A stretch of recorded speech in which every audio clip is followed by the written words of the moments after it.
बिहार चुनाव के बाद देश की निगाहें अगले साल की शुरुआत में होने वाले बंगाल विधानसभा चुनाव पर टिकी हुई है। पश्चिमी बंगाल का चुनाव इसलिए और दिलचस्प हो गया है कि साल 2019 में लोकसभा की 18 सीटें जीतने वाली बीजेपी और सत्तासीन टीएमसी आमने सामने नजर आ रही है। आपको बता दें कि अप्रैल मई 2021 में होने वाले बंगाल चुनाव को लेकर गृह मंत्री अमित शाह ने 3 दिनों के तूफानी दौरे किए, जिसके बाद ममता दीदी ने भी बीजेपी को चुनौती देते हुए जनसभाओं की शुरुआत की है। ममता बनर्जी का कहना है कि बीजेपी बाहरी लोगों की पार्टी है। बंगाल में ऐसे लोगों के लिए कोई जगह नहीं जो सिर्फ चुनाव के दौरान आते हैं। ममता ने बीजेपी पर तीखा हमला बोलते हुए कहा कि वह किसी भी सूरत में बंगाल को दंगाग्रस्त गुजरात बनाने की इजाजत नहीं देगी। ऐसे लोगों के लिए प्रदेश में कोई जगह नहीं है।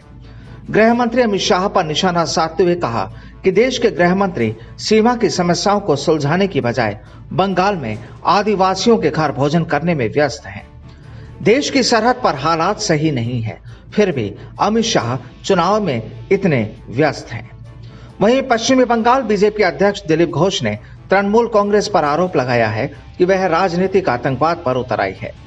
उन्होंने कहा कि मुर्शिदाबाद में तृणमूल के गुंडों ने मुझे काले झंडे दिखाए और मेरी कार पर लाठी और ईंटों से हमले किए। उन्होंने कहा कि बंगाल दूसरा कश्मीर बन गया है। यहां से हर दिन आतंकवादी पकड़े जा रहे हैं और रोजाना अवैध तरीके से बम बनाने वाली फैक्ट्रियों का भंडाफोड़ हो रहा है। घोष ने कहा कि ममता बनर्जी उन जगहों पर जाती है जहां उन्हें कोई बुलाता नहीं। अमित शाह की तरह वह भी आदिवासी के घर गई, वह भी खटिया पर बैठी, लेकिन अगर मुख्यमंत्री ने विकास किया होता तो उन्हें वहां बैठना नहीं होता। आपको बता दें कि बंगाल में अगले 6 महीने में विधानसभा चुनाव होने वाले हैं, लेकिन सियासी पारा चढ़ चुका है।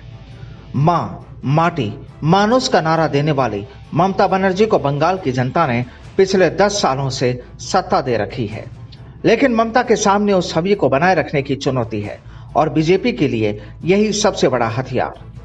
बीजेपी भ्रष्टाचार, हिंसा, टोल टैक्स, घुसपैठ और हिंदू मान्यताओं से जुड़े मसलों को सबसे बड़ा चुनावी एजेंडा बनाने की तैयारी कर रही है।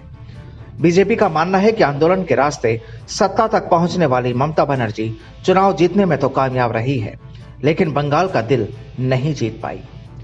बहरहाल बंगाल चुनाव में और भी राजनीतिक पार्टियों की एंट्री होने वाली है, लेकिन बीजेपी और टीएमसी में ही कांटे की टक्कर है।